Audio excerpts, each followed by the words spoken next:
Peace be upon you, everyone. I am Qadi Tayyib, and this is Quranomics. And today's article is titled Why do traditional Muslims fall behind?" by Assid.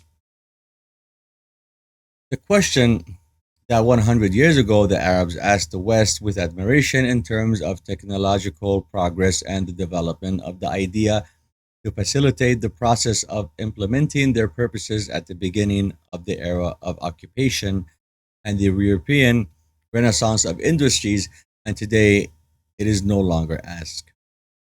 Why? It was reflected.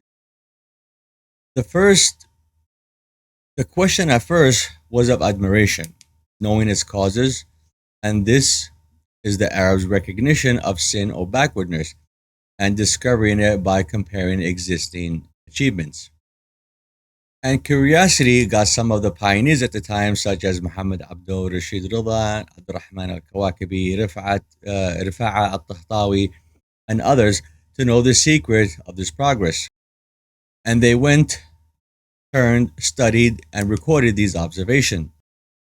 And they had a feeling and the reality of the backwardness of traditional Muslims in terms of industries, education, civics, and the organization of governments, and they wrote down the reforming ideas.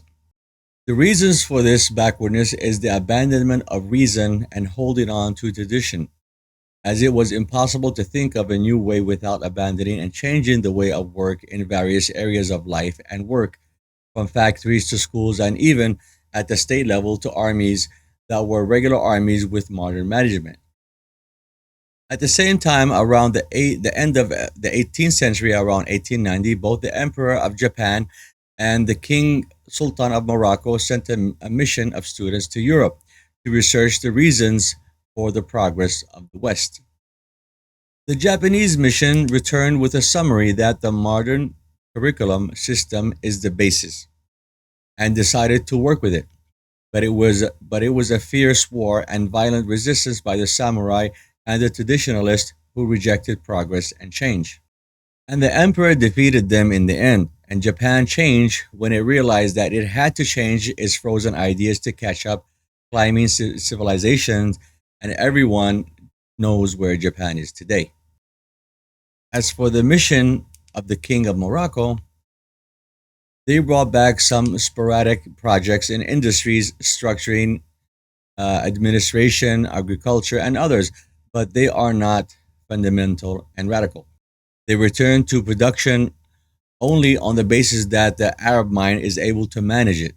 And they did not understand that framing the mind and preparing it is more important than starting with anything else. And they did not refer to the tools of knowledge of how to invent and produce. It is very important to repeat this to understand the difference. They returned to production only on the basis that the Arab mind is able to manage it. And they did not understand that framing the mind and preparing it is more important than starting with anything else. And they did not refer to the tools of knowledge of how to invent and produce. However, the forces of imitation and the clergy rejected this change and insurgents, even though they are not like the radical changes in Japan. Will plays a strong role here. So the traditional religious forces and their followers objected with a strong rejection of any changes, especially that the mission before leaving took on shaving their beards and wearing Western clothing, considering this grounds to demolish the religion. The plan was foiled, and the king was forced to abandon his plans under the pressure of the clergy.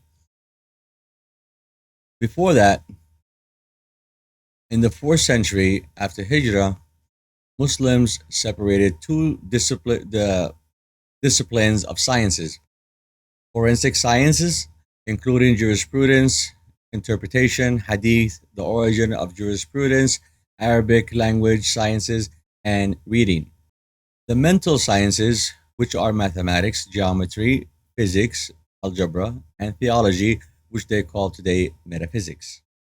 And Ibn Taymiyyah said, like Al Ghazali, in the definition of sciences, that knowledge is what evidence is established for, and what is beneficial from it is what the messenger brought. With this, he asserted that other sciences are not of his benefit because he linked them to the messenger, and no one dares to say that there is something better than the messenger, ignoring that what the messenger did in teaching them were rituals and not worldly sciences, because there was no time for them yet, and the mentality was not ready for it, and probably never will be and never was. And the materials were not available to build on it in the worldly sciences, because the mentality of the Arabs at the time was Bedouin, and they had no civilizations. Thus, the traditional Muslims abandoned the opportunity of the beginning of the Renaissance, and when Ibn Rushd rose up, the famous philosopher, he urged them to use their minds because modern sciences stems from the Quran, but it was suppressed and his books were burned in support of the clergy, and they returned to their sleep until they woke up to the sounds of the cannons of the modern occupation of their country.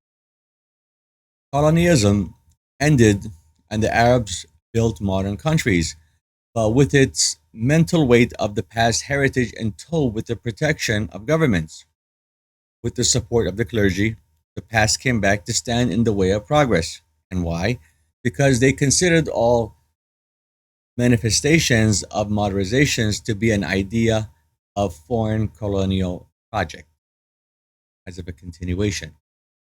But at the same time, received and used planes, phones, television, computer, cars, ships, and others. And they suffered from schizophrenia because they wanted to preserve and keep pace with this new goods, but with the mentality of the old traditional heritage that does not expand and does not understand this modernity from its origins. So they separated between modern technology and its scientific philosophical foundations. So the Arabs imported products without knowledge, without knowing how or knowing the scientific thought of production. The Arabs sell raw material and import products, and the missing link is how these things are produced. And if they build factories for these companies in their countries, they come with the working minds from abroad with it. But there is no production from the citizens of the country other than the traditional person. We see spendings on mosque and religious activities much more than spending on research in scientific fields. The expenditure on scientific research in the Arab countries is 0.1%, and the expenditure on scientific research in Israel, for example, is 4.7%. We say that because they're in the same area. Now imagine how the Arabs, with the results of their scientific research, will defeat Israel. Be realistic. Note that Israel holds three specializations considered the first in the world, and the Arab countries have more than 600 universities, and none of them are internationally recognized in any scientific research. And for the record, what the world and European countries spend on science is equal to the reserve ratio of the sleeping currency of Saudi Arabia alone, $800 billion. In any case, Arabs or Muslims or traditional Muslims as they are have become despising the West, and this is the opposite of what happened a century or more ago, because ignorance deepened after the exit of colonialism. They built tyrannical regimes in various ways in the form of rule. All of them were able to remove colonialism and establish the same tyranny in a modern way. And oil was discovered, and instead of joining the civilizational race and participation of the world in its renaissance, it did the exact opposite. It was marketing its beginning and secularizing it, marketing and spending millions of dollars to spread doctrines and build mosques, but to promote the mentality of the clergy, the other partner in in power, or let's just say the other silent partner. At the beginning of the Arab Renaissance, to renew the renaissance of the Arab movement, the forces of the Wahhabi clergy, for example, and the Brotherhood rose, on which those whom God blessed them with spent money. These groups fought the Renaissance by contradicting and misunderstanding the people. The Renaissance is required to ignite the mind, research, and progress, and the clergymen, with regards to the fated people, and said with personal impact, for example, that woman will be stripped naked and will spoil indecency, prostitution, and alcohol to be rampant. The comparison is not comparable or equal, except that the Arab in particular is emotional and longs for the past, which is activated like a photographic memory when scholars trigger it. When scholars trigger it, and they become weak between the hammer and the anvil. And everyone who objects is killed and displaced or jailed on a religious charge and defamed until people are betrayed. And if they are educated, reading and writing, even those who read and hear this will jump like a slaughtered bull, opposing, cursing, and justifying the reason for the failure of the Arab nation. Arguing that the scholars of the nation gathered and unanimously agreed on it, and that this consensus is eternal. Although the consensus is for a group and for a period and according to the circumstances, time, circumstances, and changes in the conditions of people. This consensus is not considered to include the Islamic nation.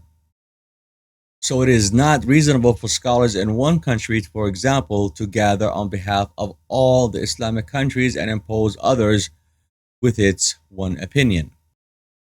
So change always change in each country differently. And by virtue of this imbalance and change, it must change and the consensus be modified according to what has changed on it. The consensus is an option circumstances, an accident or an issue that occurred, and it is not eternal and does not include all. But blasphemy, terror, imprisonment, and murder are used against any opponents of them. And the argument is why we Muslims change when we have the Quran and Hadith.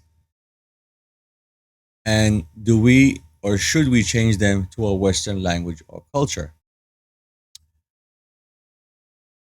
And the people succumbed to this thought and neglected that the maker of the history of humanity was change, and stagnation is backwardness.